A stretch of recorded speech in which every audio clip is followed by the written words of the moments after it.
Relaxing the wrist sounds very easy, but it really isn't as easy as it sounds. So in this video, I'm going to show you why it is so difficult to relax your hand, to relax your wrist. And I'm also going to give you a few tips that you can use to teach your hand to relax. So why is it so hard for that hand to relax? Number one, because there is another joint that has been playing the part that your hand should be playing. And that part is your shoulder. Now, again, it sounds easy, right? Oh, I'm just going to tell my shoulder to not do it anymore, and I'm just going to have my hand do it all the time.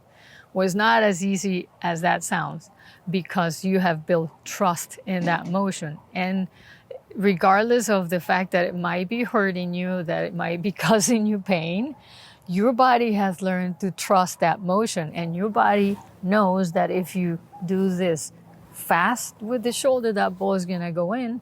And then, maybe tomorrow you'll work on something else. But the problem is that your brain has given that shoulder the wrong function. So we need to do a little bit of undoing, and it has to be slowly, because trust is built by repeating things over and over. So my first suggestion is be kind to yourself and understand that it's not that you don't want to do it. Is that, like I said in the beginning, you have conditioned yourself to do a motion over and over and over. But right now, the good news is that your hand is going to start taking over. So how? Number one, by loosening up the grip. When you grab that racket, you should be able to introduce a pencil between your grip and your hand.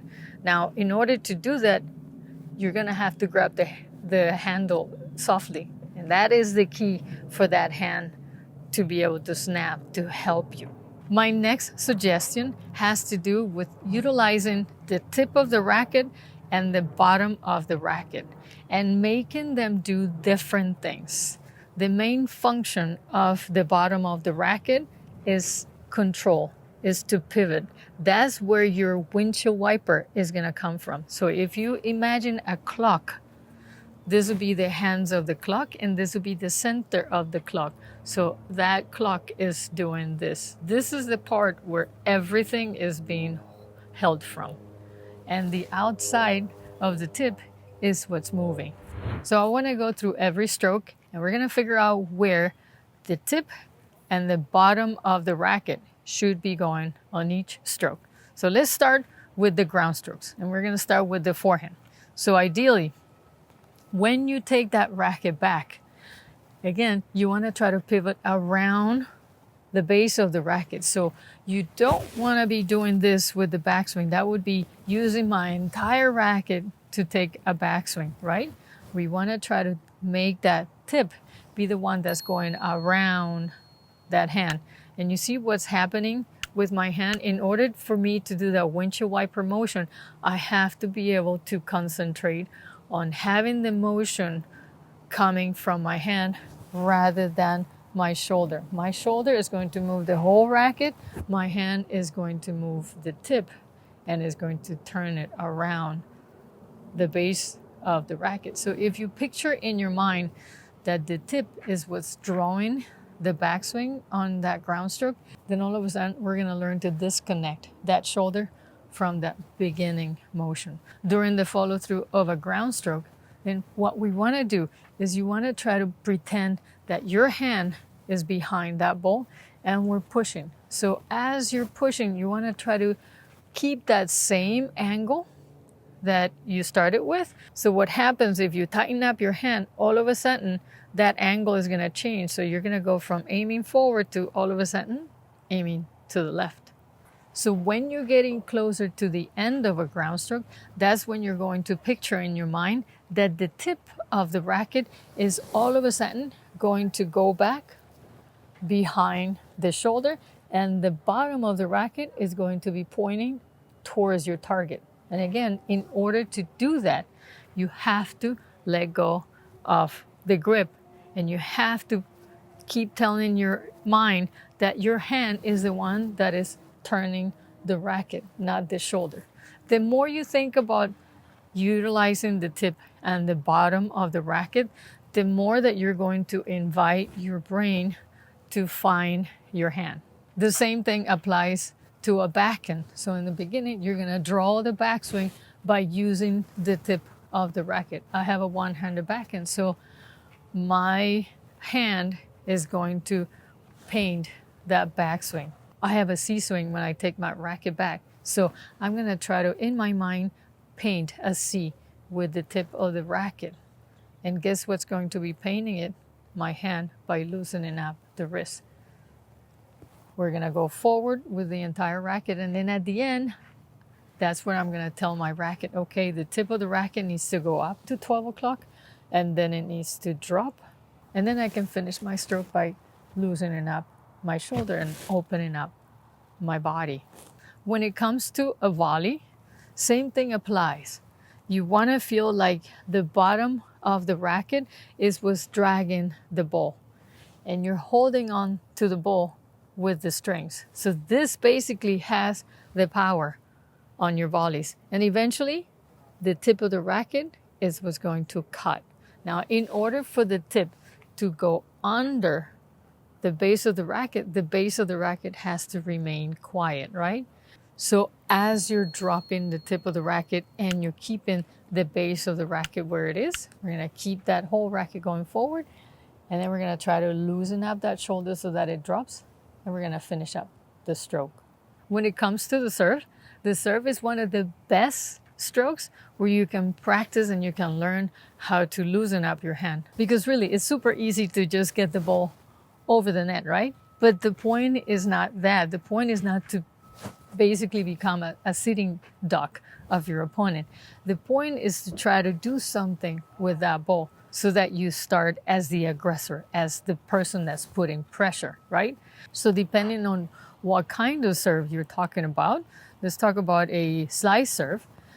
Then the tip is going to start from pointing to the ground to going up to pointing to the sky. And then eventually, because we're working on a slice serve, that tip is going to be looking for your left pocket and is going to be looking for the back of the fence.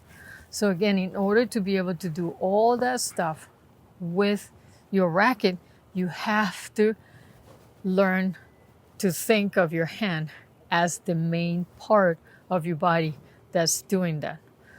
My next tip has to do with separating the functions of your hand from the function of your forearm and from the function of the back of your arm.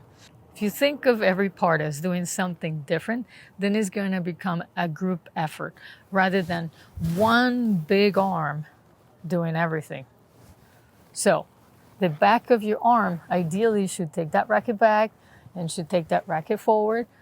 And if we're talking about topspin, then the forearm should start the topspin and your hand should finish it. My last tip has to do with thinking about the fingers and the function of every finger in your hand. So ideally, the bottom fingers and the thumb should be holding on to the racket. And the middle finger and the index finger should be the ones that are giving it direction and speed. So if you think of all your fingers grabbing the racket, what's going to happen is you're going to tighten up your grip. So by separating every finger and giving every finger a function, is going to become a group effort rather than putting all your fingers on the racket and just basically making it look like my hand is just one big blob. So in order to separate your fingers, you're going to have to loosen up your grip and you're going to have to loosen up your wrist. So if you keep putting yourself through all those exercises, your hand is going to understand that, oh, okay, so I have a function. All of a sudden, I need to finish this stroke. And eventually, I promise you, you're going to be able to disconnect your hand from the shoulder. Like I said in the beginning, it's not that you can't do it, it's that you've been doing this motion for so long that it has become a habit and you have created trust in your head. So practice makes perfect. Commit to spending time on your own at least once a week. Bring a basket, go through every single stroke, and think of every single tip that I've been giving you one at a time. Don't put them all together. Just work on every single one and feel what you need to be feeling every time. And it shouldn't be about, did I get the ball over the net? Did it go hard? No, it should be about, did I feel what I'm supposed to be feeling? And did I disconnect my hand from my shoulder? Once you feel like you've had enough practice, then start introducing it in your matches. That's when you're really going to realize that you have adopted a new habit. And like I always tell my students, you have to be willing to put everything on the line in order to break a bad habit and create a new one. So have fun and enjoy the challenge.